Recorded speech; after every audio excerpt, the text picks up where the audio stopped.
The planet is once again at the epicenter of disasters. The remnants of Tropical Storm Priscilla brought record rains to the southwest of Colorado, causing unprecedented flooding in the Vallecito area. Within 48 hours, up to 130 millimeters of rain fell, causing Vallecito Creek to reach levels twice as high as the typical spring flood, resulting in dam breaches on the western side of the creek and at Grimes Creek. More than 390 homes were urgently evacuated north of Vallecito Lake in La Plata County. At least 100 buildings are flooded. Water levels in some of them reach 60 centimeters. There are reports of damage to bridges, roads, and communication lines. Key roads are blocked. Rescue workers have carried out more than 11 rescue operations. About 11 people were rescued from cars and homes. No casualties have been reported. On Sunday, a plane crash occurred near Hicks Private Airport, northwest of Fort Worth, claiming the lives of 2 people. The Beechcraft King Air C-90 turboprop plane crashed into a parking lot in an industrial area and collided with equipment parked there, subsequently catching fire and causing a series of fires. Several trucks and grass caught fire. According to witnesses, for unknown reasons, the plane sharply lost altitude and crashed. The Federal Aviation Administration and the National Transportation Safety Board have launched an investigation into the causes of the crash.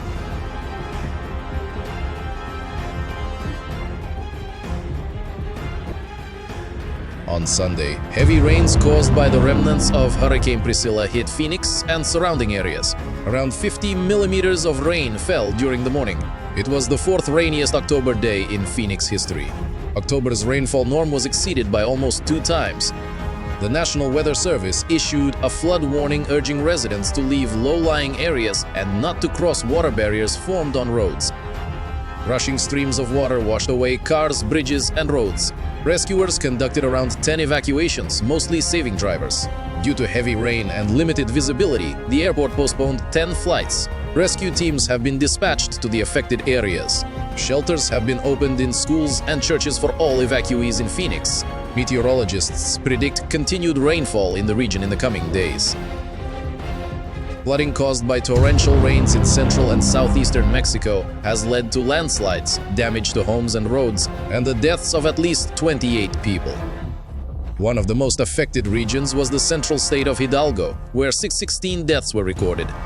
In the state, landslides and overflowing rivers have affected at least 1,000 homes, 59 hospitals and clinics, and 308 schools.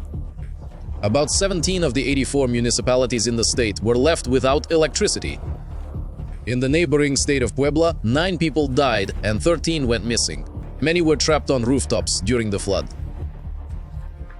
The landslide caused damage to the gas pipeline. In total, about 80,000 people in the state were affected by the bad weather. In the state of Veracruz, in the city of Poza Rica de Hidalgo, the river water level rose by 7 meters in 2 days, exceeding the critical mark by 4 meters. About 5,000 homes were damaged, nearly 900 people were evacuated, and 2 people died. 2 человека погибли.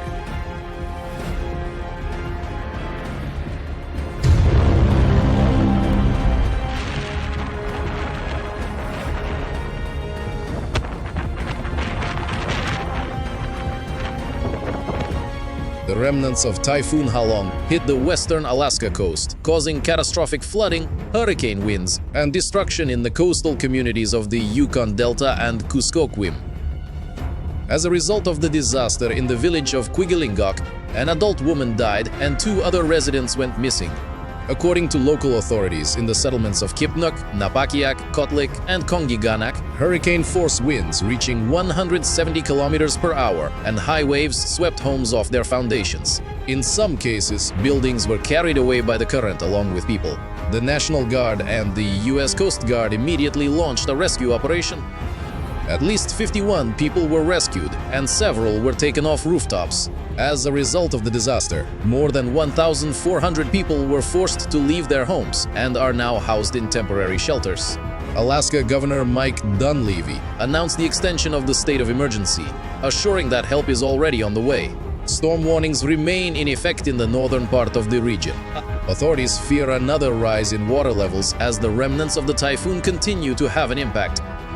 Rescuers continue searching for missing persons, working in challenging terrain and damaged infrastructure. Friends, if you are also moved by such events, please support the video with a like and subscribe to the channel. Write in the comments about what's happening in your region.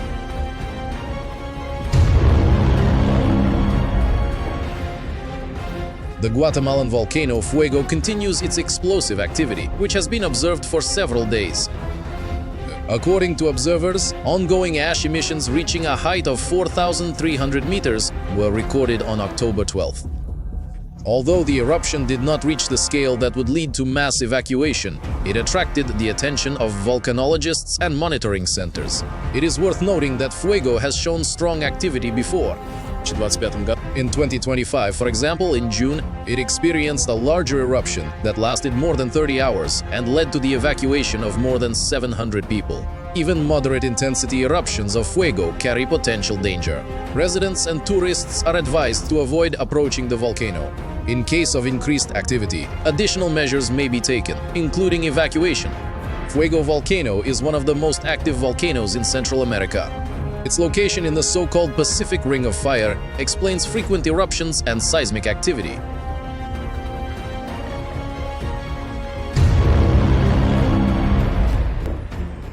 In Brazil, military police rescued an injured jaguar that was trying to survive in a river, bleeding. The animal was injured and, according to veterinarians, desperately fought for its life. During the examination, it was found that the jaguar had been shot with shotgun pellets. In addition to numerous injuries, the animal had broken teeth. It is assumed that the jaguar was attacked by shepherds, poachers, or cruel people and then thrown into the river to hide the traces. Doctors performed his resuscitation procedures and stabilized its condition. Despite the head injury, no neurological damage is observed in the animal. After treatment, the jaguar was transferred to a rehabilitation enclosure. He is on the mend. After full recovery, a decision will be made on whether the jaguar can be returned to the wild. Authorities have launched an investigation. The jaguar is a protected species and the national animal of the country. Due to the destruction of its habitat, it is at risk of extinction.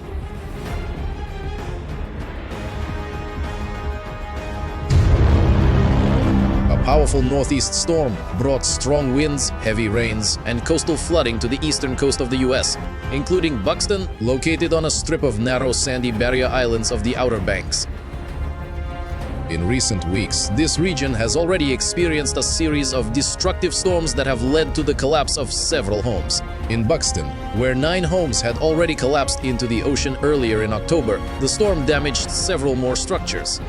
As a result of severe flooding and storm surge, Highway 12, which connects the settlements of the Outer Banks, was closed.